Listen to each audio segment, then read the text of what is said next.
Now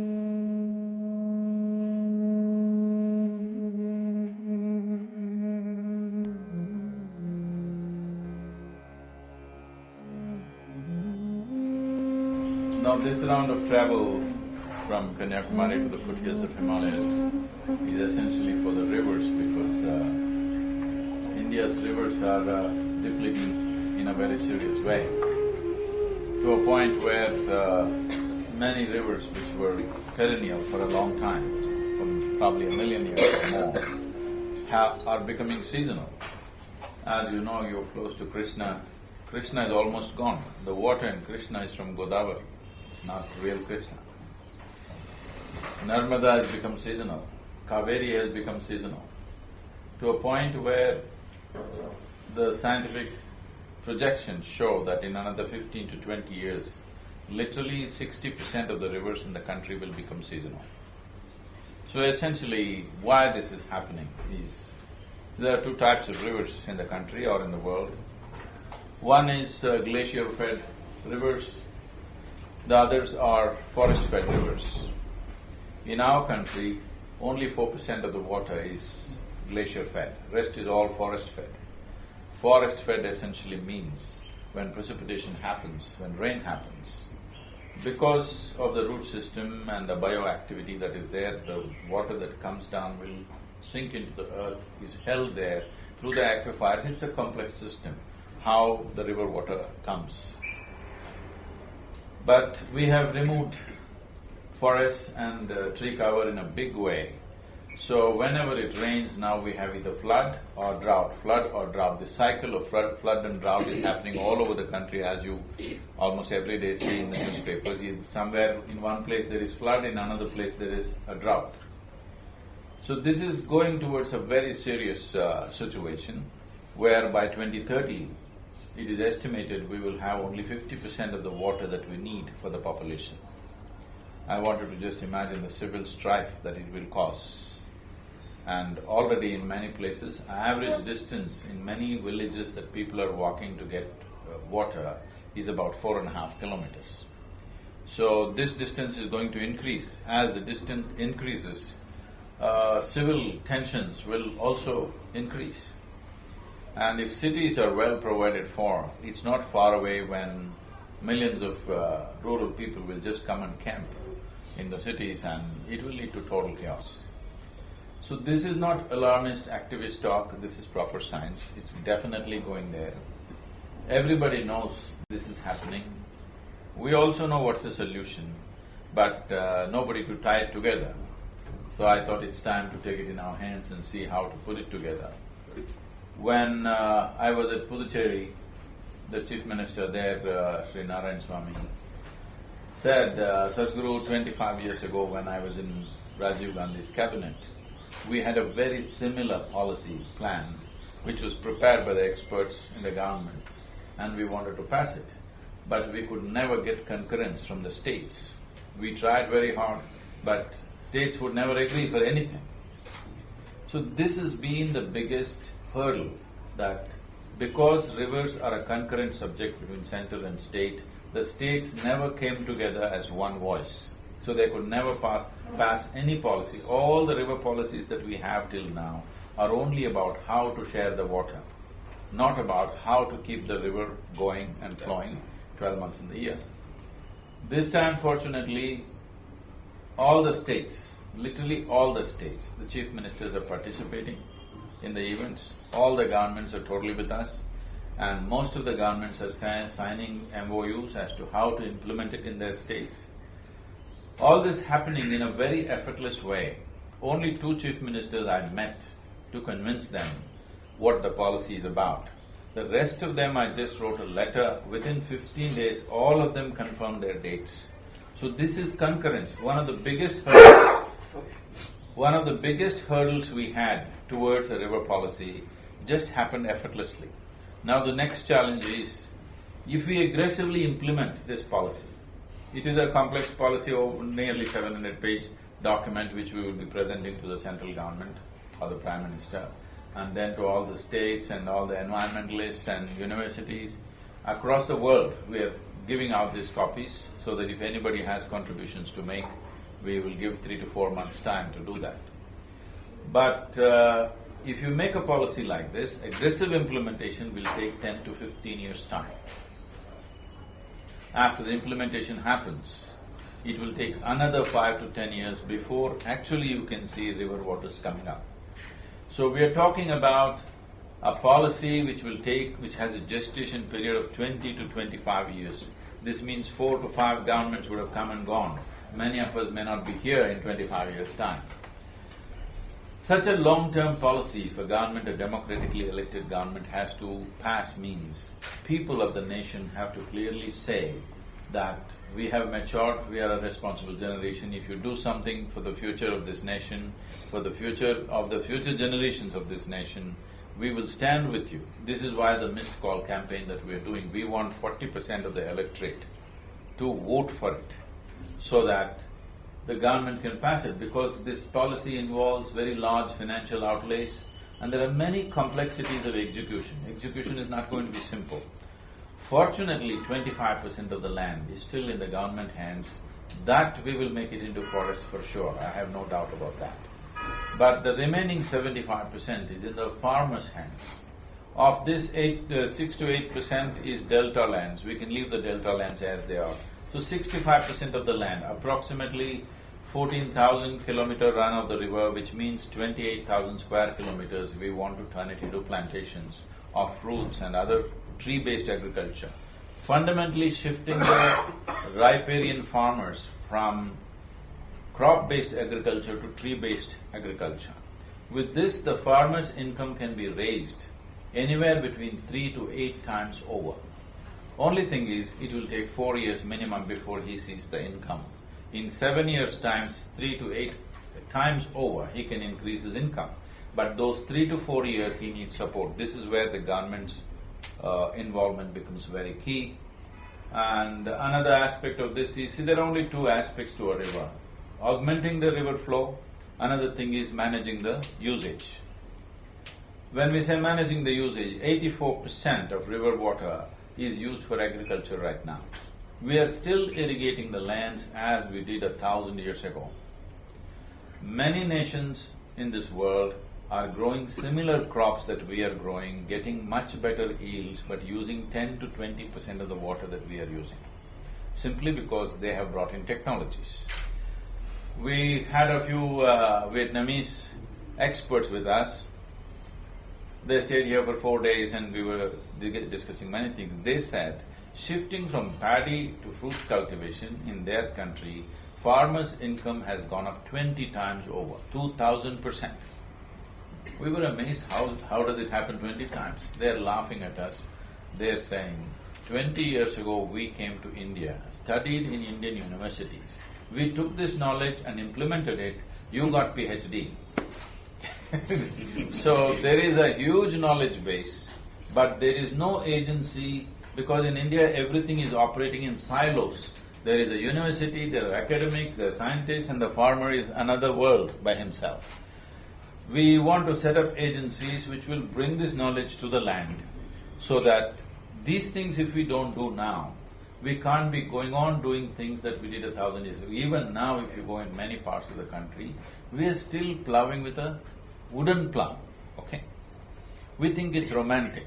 There's nothing romantic about it, it's just that it is before Iron Age. Do you understand? I'm talking before Iron Age we were ploughing with wooden ploughs. We are still ploughing with wooden ploughs. Nobody gave that farmer a better plough. I'm saying we've just left them like this. 65% of the population is involved in farming.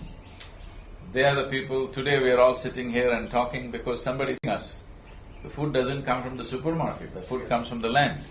This magic of turning soil or mud into food is not a small thing. You try to grow a crop and see what will happen to you. You may be very well educated, but you can't do it. It needs a certain intrinsic knowledge as to how to do this. So the person who does this magic for us of turning mud into food, we have treated them so badly that in the last 10 to 12 years, over 3 lakh farmers have committed suicide. Whenever these farmer suicides happen, The explanations that you will see in the media is that because the tomato prices dropped, he committed suicide. Because of some bank loan, he committed suicide.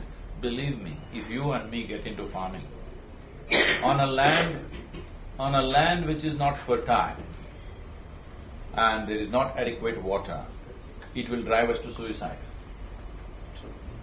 Because it's a heartbreaking activity to do that. Today, the soil in India is depleting in such a way, it is estimated in next 40 years, 60% of India will be uncultivable. The Rally for Rivers is about coming up with a comprehensive policy which is enforceable and implementable. So this needs the concurrence of state and center. Fortunately, the states have concurred. Center will definitely go with it because we have already consulted them on this. So the people also have to stand up and make their stand clear that long-term policy means all of us will have to go through some pain.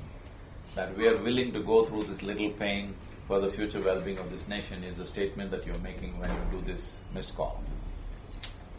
Entire Telangana, all of you the stars, must make sure entire Telangana and Andhra Pradesh should make the call. Yes.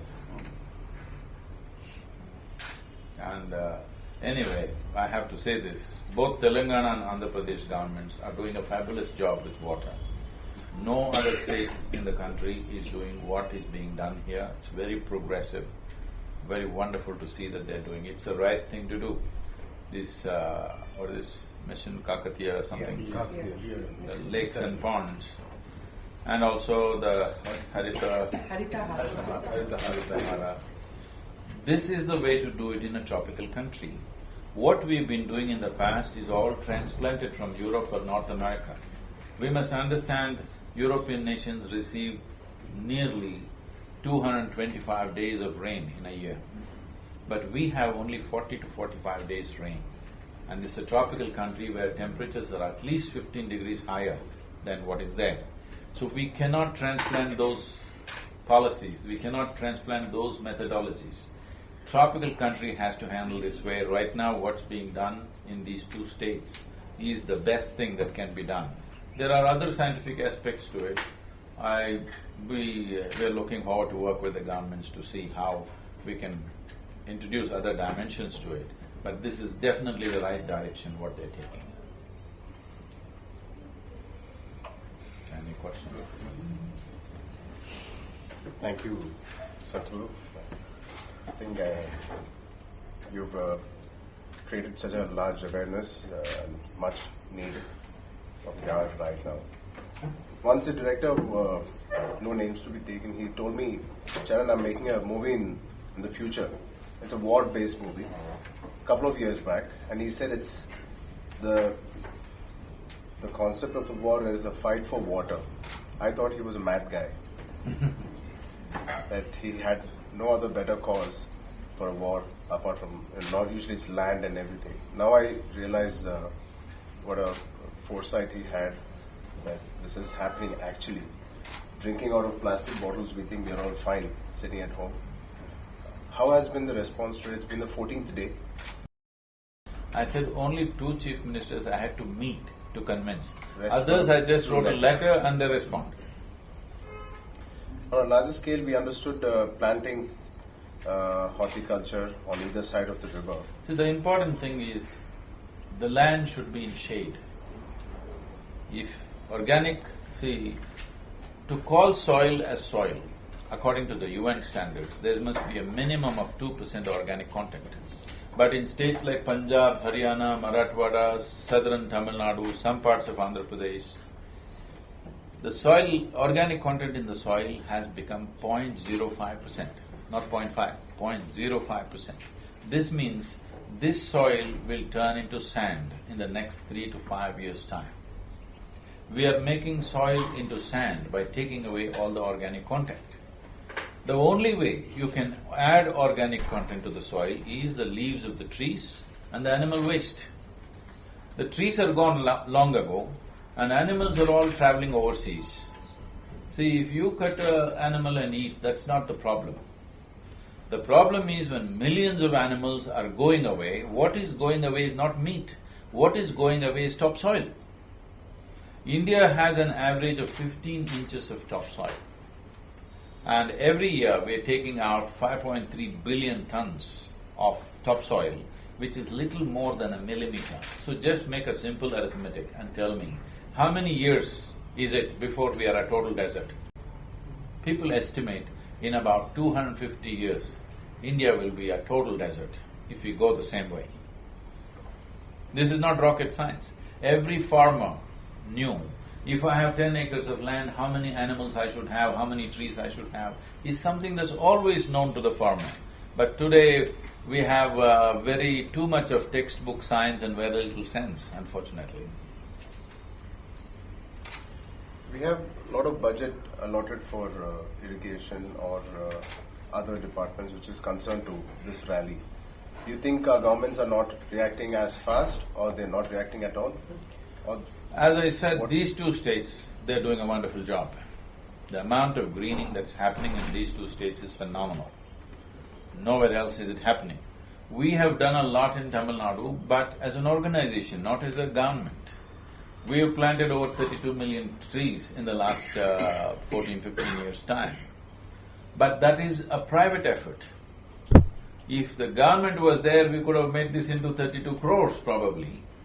Now they are saying in Telangana they have a plan to plant some 290 crore trees or saplings. Wow. That's the way to go. Now we have an MOU with Maharashtra where we are planting 50 crore trees in the next 4 years. We have an MOU with Karnataka where they are planting 25 crore trees along Kaveri banks in the upper riparian area. This is the way to go. It is not like one NGO plants 10,000 trees and they're very happy. Somebody plants 1 lakh trees and they're very happy. This is not the way to go. It has to become an administrative process. It has to become governmental. Individual people, organizations doing is nominal. It is not really a solution. I have a question. Okay, so my question, it's actually 2 questions. So everyone thinks that organic food is only for the rich. So can you please tell us something about that? And also, how do we make farming cool? I mean, I don't think farming is cool. No. So how do we make farming cool if we want more people to do more agriculture? See, whatever ideas they have in urban areas, I must tell you, even today, it is only the poorest of the poor who eats organic food. Because in the villages, that's how it is. They're growing vegetables around their house. That's purely organic. Nobody's fertilizing them. So, the problem that's happened is this. In the last 40 years' time, we have moved, or we have tried to move, from subsistence farming to commercial farming. Subsistence farming means somebody had 3 acres of land, he grew everything that is necessary for his family on the land, he ate that, and he was healthy and well because he grew multiple crops. But today he is growing sugarcane, let's say. Now he is getting cash. But cash is not turning into nutrition.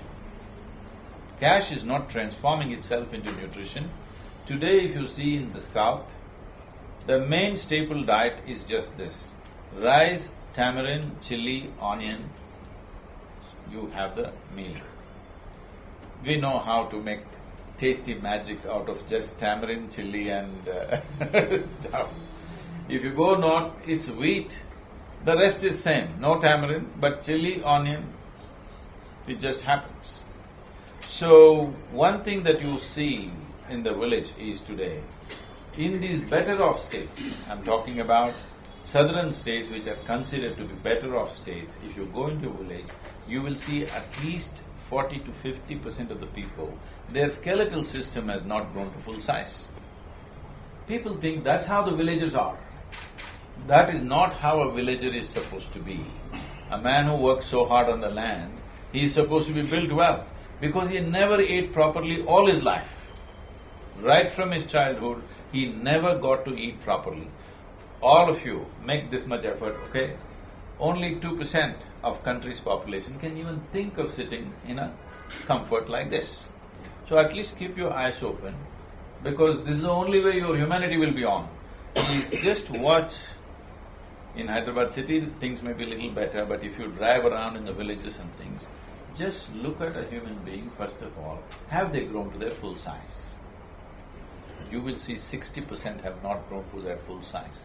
If body is not growing to their full size, obviously their brains are also not growing to full size. Yes? We are producing substandard humanity, underdeveloped humanity we are producing. We are going on talking about the demographic dividend.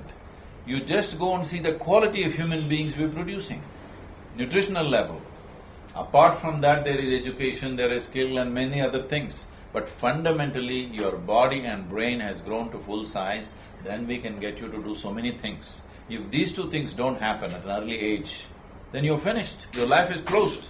There is nothing you can do, isn't it? Do what you want. I put you in the best school. What is the point, I'm asking? Your body and your brain did not grow to full size. After that, what? Life is closed, isn't it? Like this, we have closed life for nearly 40 to 50% of our population. That's the tragedy quietly happening in this country. See, nowadays, help is being extended. As all of us know, caste has been the bane of Indian society. It's been doing a lot of harm. Still, help is being extended on the basis of caste. Can we stop that? See, you're not entirely wrong about it. Definitely, caste system has caused a lot of disparity and a lot of pain and suffering. But at the same time, we must understand why this caste system came into existence, first of all. When there were no schools, when there were no universities, when there were no technical institutions, the only way human beings got their skill was from their parents and the elders in the family. For this, suppose your father is a blacksmith. We insisted that you must marry a blacksmith's girl, because if you marry a goldsmith's girl, she will not know how to support you. She will not know what kind of food to give you. She will not know what kind of coal you need, what kind of firewood you need, what kind of implements you need around you. So we insisted, if you are in a certain profession, you marry only from that profession. You are in an agricultural family. Now you don't go and bring a princess for yourself. It's not going to work for you. So they insisted it has to be managed, because this was the only way knowledge could be transferred from generation to generation, because there was no organized way of doing it. So communities stayed together and they evolved their own ways of cooking, their own ways of doing things, because as it is suitable for their profession and their way of life. It was a beautiful system. But the problem came when the goldsmith suddenly started thinking that he is superior to the blacksmith. So what is a difference, a wonderful difference? We are such a colorful culture. We are on the same street. Today it may be gone in Hyderabad, but if you see in a village or a small town, on the same street people are living. People have been living there for 1,000 years. But the way this house cooks and the way the next house cooks is different. Okay?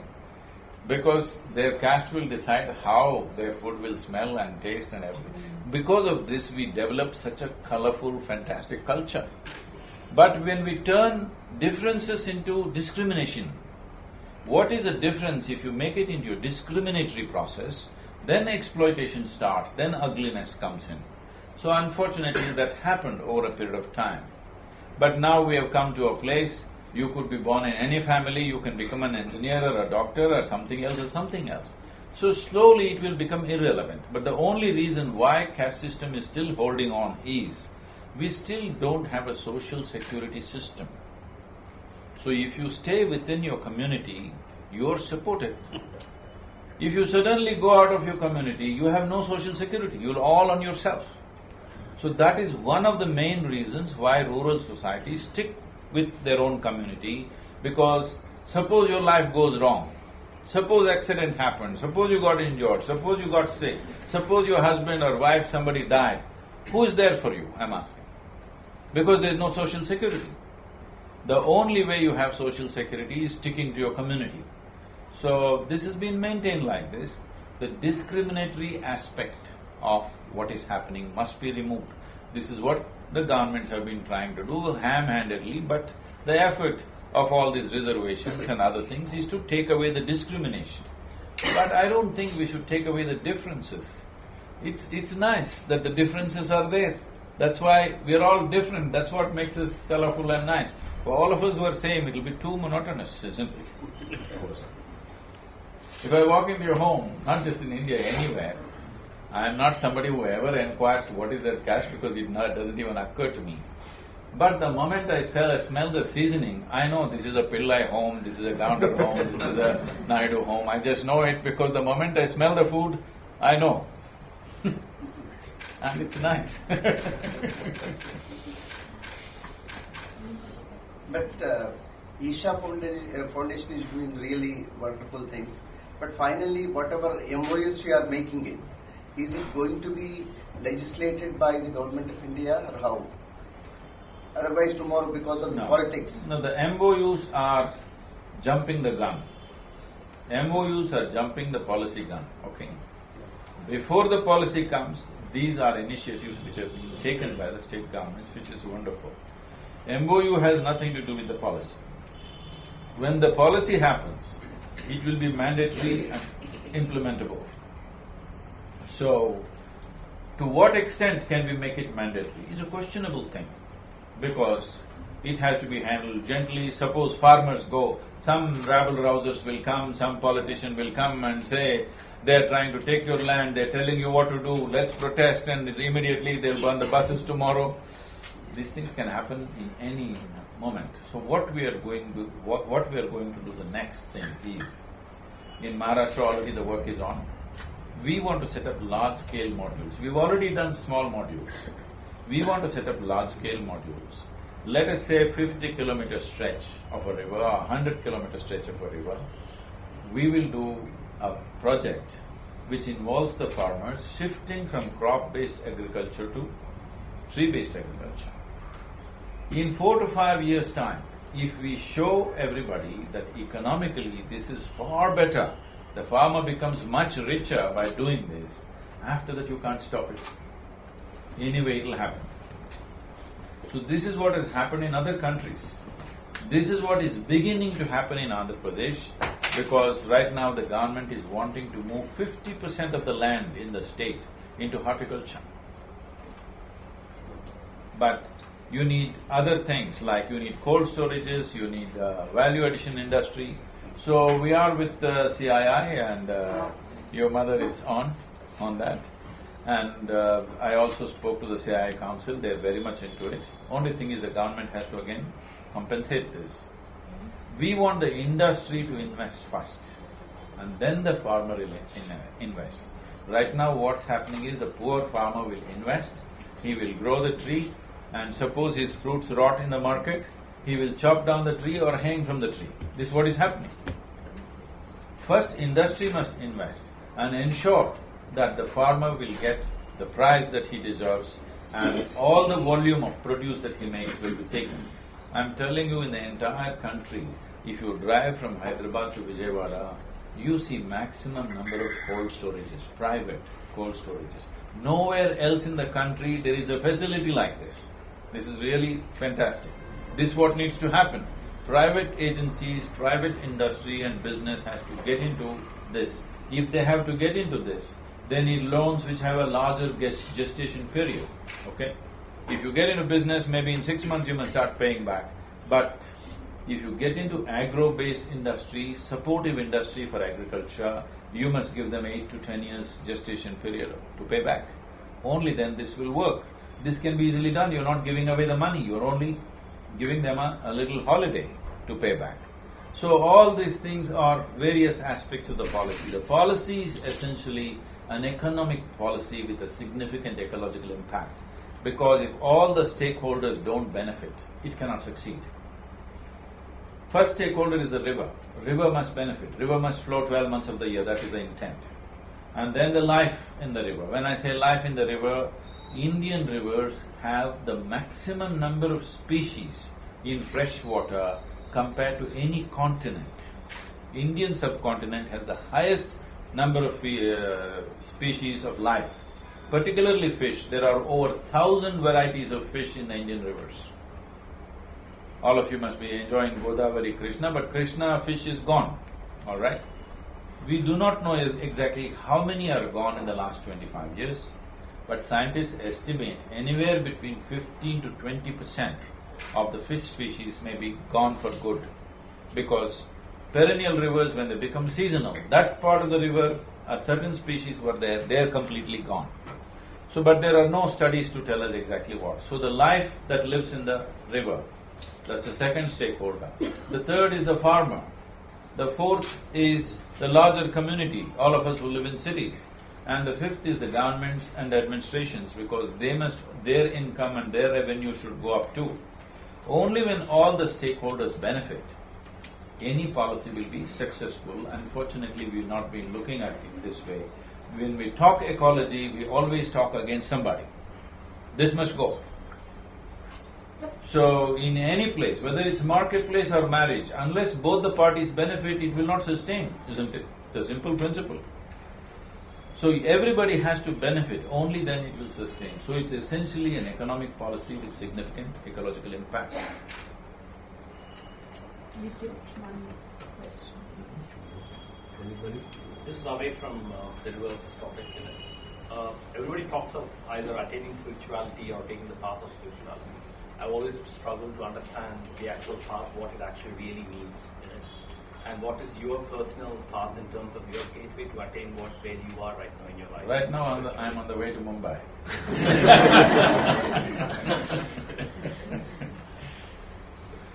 Spirituality or spiritual process is not about looking up or looking down. It is about turning inward. Inward means, were you born like this? That's a tough question. Same shape and size, I'm asking. No, it's evolution. No. Evolution happened long time ago. We were not born as monkeys and evolved into human beings. That didn't happen, all right? That happened a long time ago. You were born as a little baby, and now you've grown up this much. How did this happen? Food that you've eaten, isn't it? So what you call as my body right now is an accumulation.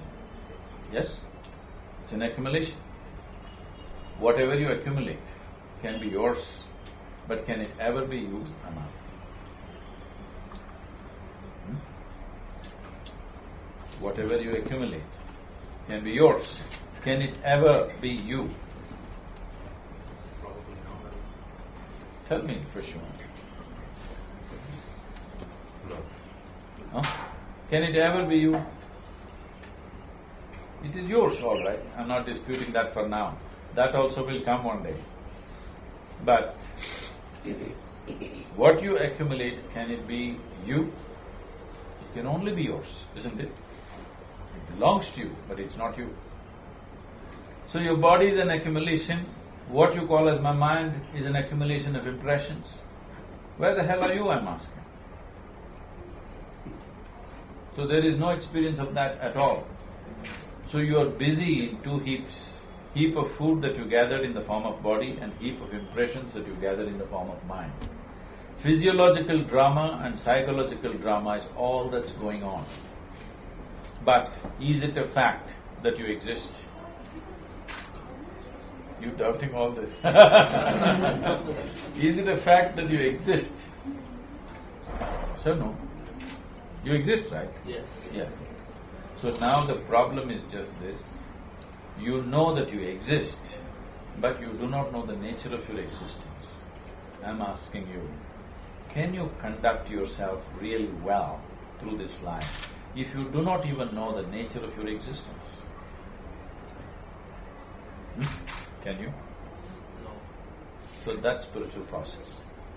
Spiritual process means this. Do you agree with me that this body, this human mechanism, is the most sophisticated gadget on the planet? Yes. Yes? Have you read the user's manual? No. That means you will conduct it by accident. Just many times it happens, you put your phone in your pocket, it calls somebody. That is also a call. I hope it's 89990, but you can't direct it, it'll call something. But that's how people are living right now.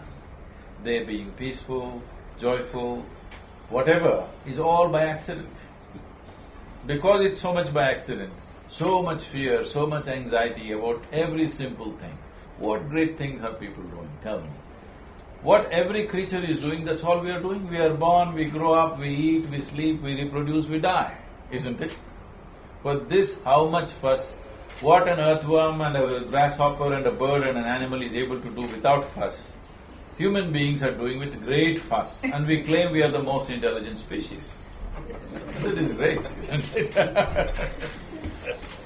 So spiritual process means you start reading your user's manual.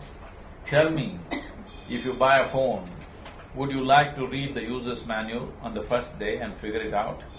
Or would you like to read it after 3 years when you're throwing away the phone? When would you like to read it? First day. Yes. But unfortunately, today they have spread this message, you must do spiritual process at the end of your life. Sorry.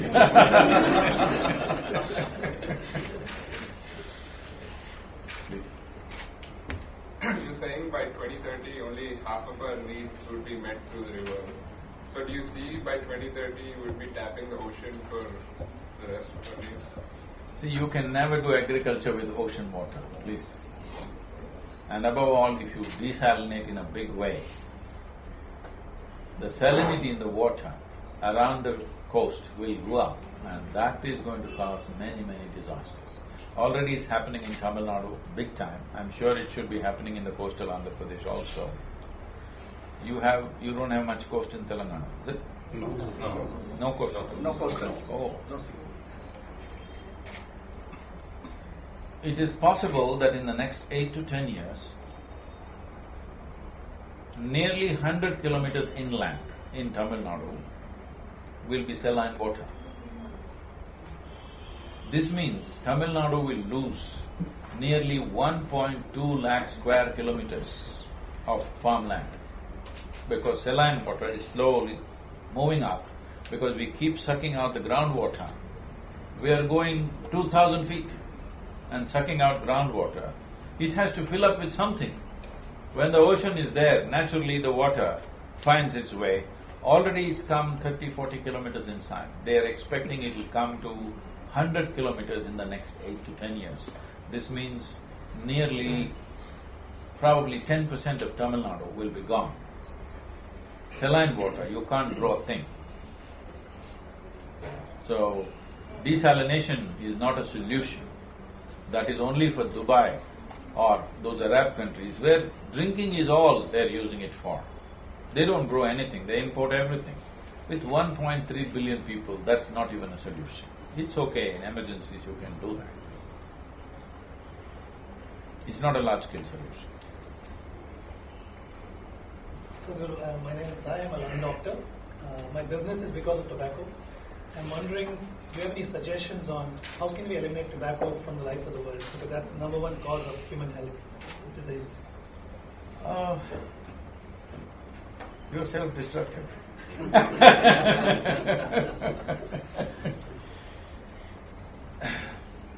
I don't think tobacco is the number one cause.